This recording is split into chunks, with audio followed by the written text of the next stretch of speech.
Sean bienvenidos el día de hoy a un nuevo capítulo y el día de hoy nos está acompañando la doctora Frangiuti Prado.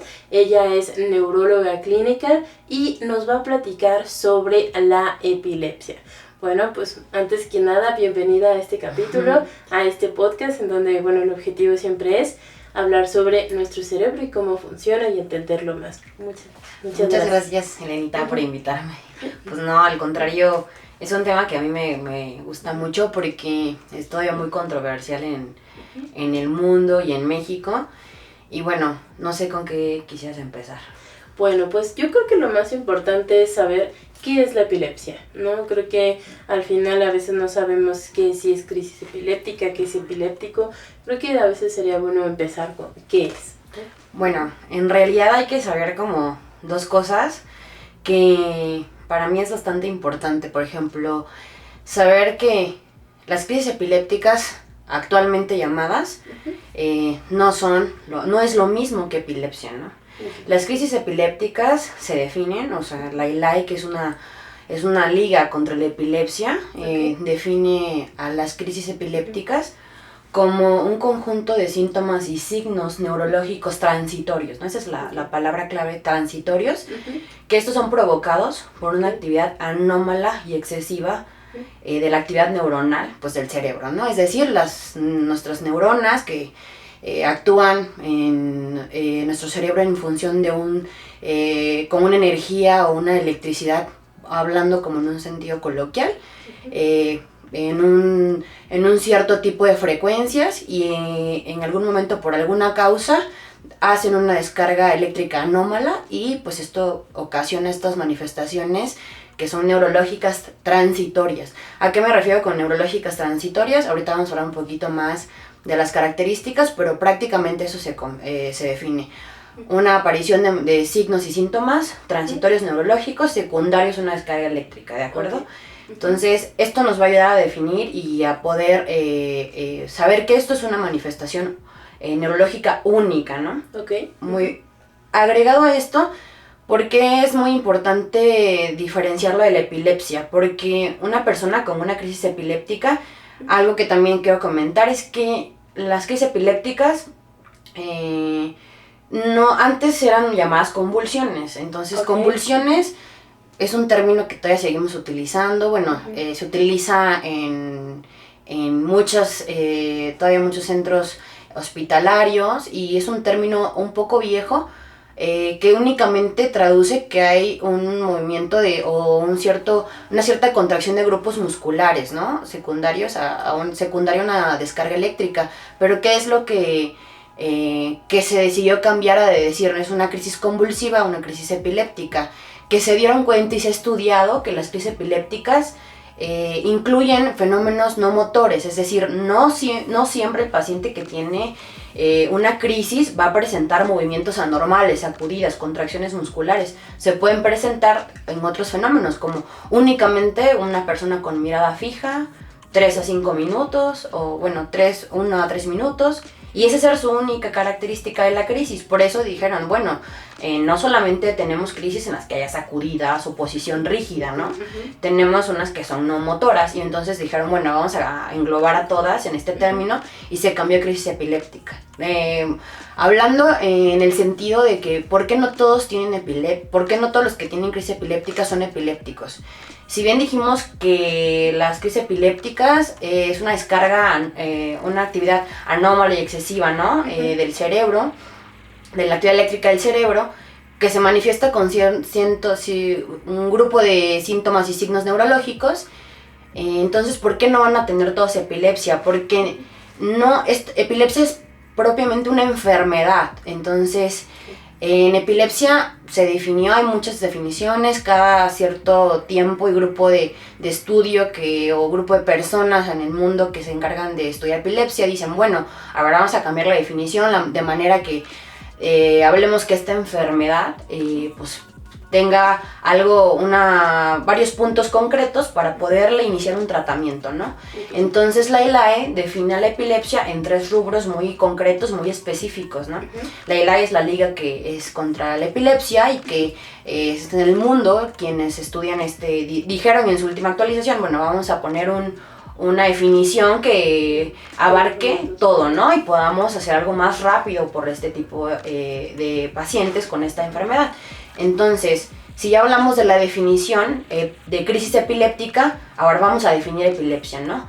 ¿Qué necesitamos para definir epilepsia? Necesitamos 3 puntos importantes. La primera es saber que necesitamos una crisis hablando de lo que ya definimos, ¿no? Anteriormente, crisis epiléptica, necesitamos una de estas crisis epilépticas que sean no provocadas. ¿Qué quiere decir no provocada? O sea, que yo sea una persona que me conozca sana, no tenga ningún antecedente previo de ninguna enfermedad, no tener nada ni metabólico, o sea, por ejemplo, hablando que no tenga, o sea, una diabetes descontrolada, problemas de tiroides, por ejemplo, algo infeccioso, un foco séptico, por ejemplo, una persona que tenga una infección abdominal y se encuentra en terapia intensiva, una persona que presente alteraciones renales y que tenga una necesidad de una diálisis urgentes, o sea, que problemas en el riñón. Muy grave. Bueno, aquí también entraría la obesidad, por ejemplo. No. Hablamos como en algo muy agudo, en un proceso como estresante, ¿no? Okay. Que esté el cuerpo sufriendo como un estrés muy agudo, ¿no? Okay. Sobre todo en ese contexto, ¿no? Alteraciones metabólicas, infecciosas, que sean, o incluso en cosas a nivel del sistema nervioso, o sea, del cerebro, pero que antes de esto el paciente esté sano, o sea, una persona sana. La persona tiene que ser sana y que prácticamente esta crisis no sea provocada por ninguna causa, ¿no? Okay. Entonces, supongamos que es una persona sana que tiene 40 años, va en un centro comercial caminando y tiene una primera crisis, es decir, pierde la conciencia, cae al piso y se sacude, ¿no? Entonces, le dura 3 a 5 minutos, llegan a auxiliarlo y en media hora recupera su estado basal, ¿no? Él es una persona... ¿Mande? Normal. Basal, ¿no? Como normal. Su estado normal, o sea, su estado como estaba, ¿no? Como llegó al súper o al centro comercial, ¿no?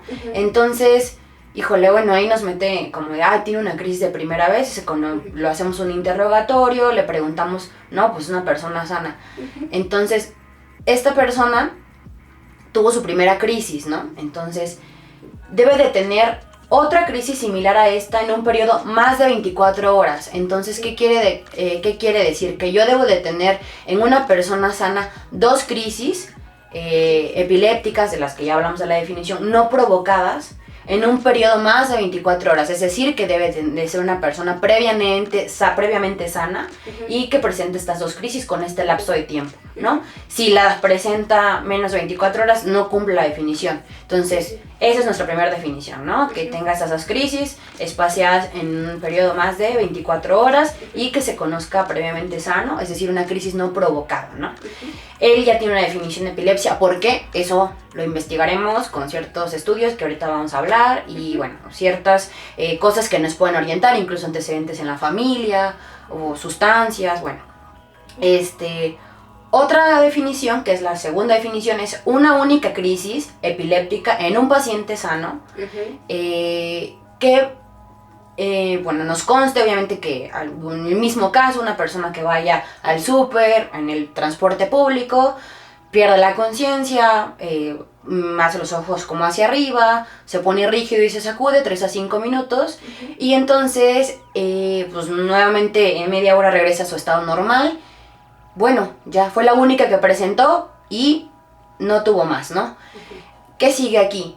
Hacer un estudio que nos diga, vas a tener un 60% de riesgo de presentar otra.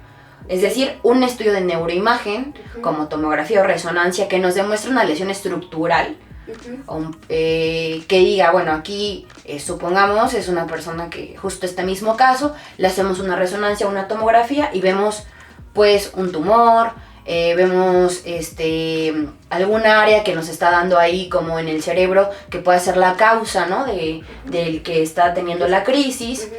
Y Otro estudio que nos pueden aportar mucho es el electroencefalograma, ¿no? Entonces, ya sea que te ponen como varios cablecitos, ¿no? En la cabeza.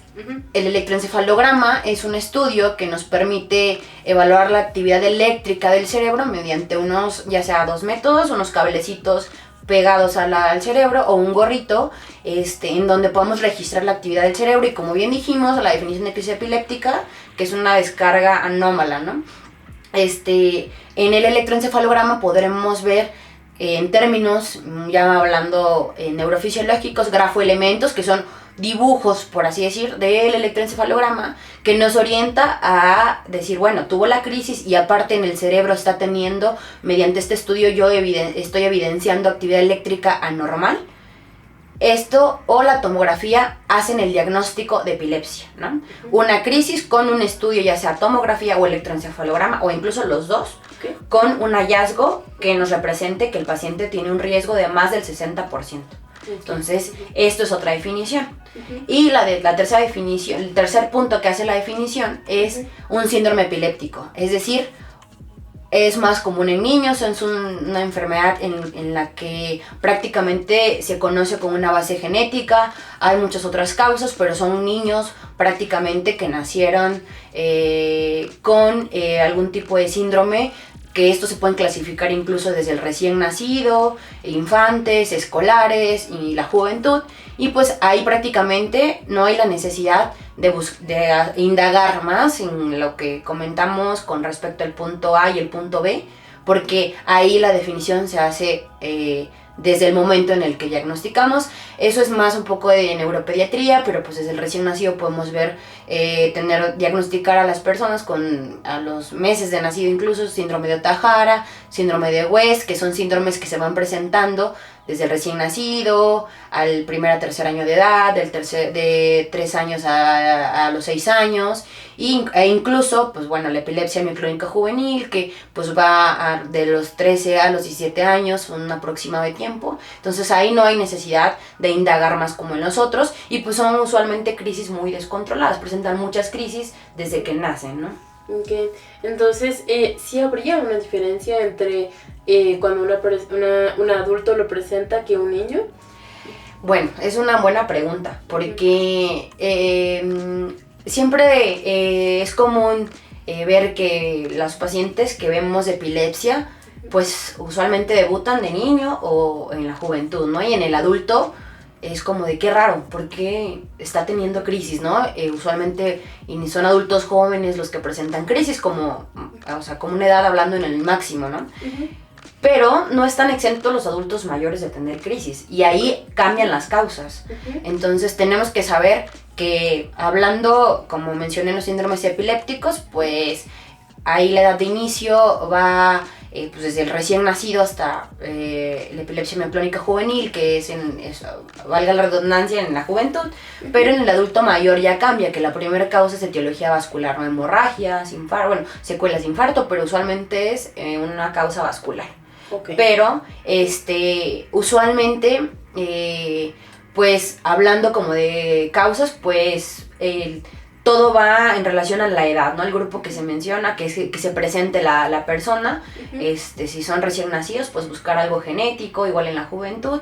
¿Qué pasa con los adultos? Pues además de que, bueno, buscarle igual causas estructurales, como hablar de que hay algo en diferentes lóbulos, que son las partes del cerebro, buscar lesiones en cada parte del cerebro, pues ya incluso buscar lesiones un poco ya severas, ¿no? Como un tumor, o una hemorragia, que es una hemorragia intracerebral, ¿no? Que es el sangrado dentro del cerebro. Pero eso va como en relación de la causa y el grupo en el que se presenten. Okay. ¿Y qué es más común, en niños o en adultos? En realidad va más, lo podemos saber más del grupo que nosotros estemos viendo, ¿no? Pero en México es más común en adultos. De hecho, eso es una proporción más alta de lo que vemos los neurólogos de adultos, pero pues no están exentos, ¿no? O sea, los niños de estarlo presentando. Yo la verdad es que nuestra experiencia va más de la mano con adultos, pero no es más frecuente, ¿no? De adulto, ¿no? En adultos, ok. Y bueno, creo que aquí también un poco hay que recordar ¿qué experiencia tendrías o cómo nos podrías compartir, ¿no? Y ahorita nos platicaste, ¿no? Una forma de verlo en la definición de epilepsia con las crisis epilépticas en una persona que va caminando y de pronto lo presenta, ¿no? Uh-huh. Pero ¿qué experiencia nos podrías platicar que nos podría ayudar un poco más a entender la epilepsia, ¿no? Si estamos hablando entonces ahora sí de un adulto, por ejemplo, ¿no? Ya no tanto de niños, pero más como los adultos, siendo esta la población que más... Bueno, tenemos que saber muchas cosas, por ejemplo, a veces es un poco complicado porque estamos acostumbrados a ver que las crisis, antes llamadas crisis convulsivas, pues eran el típico, ¿no? Que va caminando, o está en su casa, o comiendo, pierde la conciencia y de repente está en el piso, sacudido, incluso no, pues que está salivando, ahí no se mordió la lengua, movimientos y sacudidas del cuerpo. Y bueno, ya, como que lo tranquilizan, que en realidad eso pues es parte de la evolución de la crisis. Uh-huh. Y pues ya en media hora, una hora, pues se recupera. Tenemos que saber que hay que la propia definición de epilepsia, que ya mencionamos los 3 puntos, y el por qué la ILAE definió las crisis epilépticas de esta manera, es porque no todas las crisis se presentan como las típicas sacudidas, ¿no? O el que se sacudió o se puso rígido. Entonces, hay que hablar un poco de las que son no motoras. Por ejemplo, alguien que, ¿sabe qué? Me han tocado muchos casos que está platicando, está comiendo y se queda fijo y, oye, le están hablando 3 a 5 minutos uh-huh. y ya como que regresa a su estado basal, ¿no? Uh-huh. O incluso segundos, ¿no? Que hay una diferencia entre las focales y en las ausencias que son muy similares. Uh-huh. 30 segundos y vuelve otra vez, ¿no? A su estado basal, ¿no? Ese es un tipo de crisis, de hecho por eso son crisis epilépticas no motoras. O incluso hay unas que se acompañan como de automatismos, es decir, está platicando o está comiendo o está teniendo una charla y se desconecta, está de hecho despierto, pero no le hablan y no contesta, frote de manos, chupeteo, incluso son actividades ya aprendidas. Hay quienes tienen conductas de hiperreligiosidad, se persignan, wow, interesante. Incluso tienen actividades tan elaboradas al momento de la crisis que hacen fenómenos de búsqueda, buscan cosas, sacan de cajones, se ponen zapatos y quieren salir. Son tan complejas que a veces es como, pues obviamente el familiar o las personas que tienen a alguien con este tipo de enfermedad, pues no las distingue tan fácil, o como que incluso de pensar que es algo psiquiátrico, ¿no? Que, oye, pues, ¿qué te pasa? ¿Por qué te estás comportando así, no? Uh-huh. Hay otros tipos, bueno, esas son como un ejemplo, otras como, por ejemplo, está normal, platicando y de repente veo nada o veo negro, dejo de ver, veo lucecitas o incluso empiezo a ver las cosas deformadas.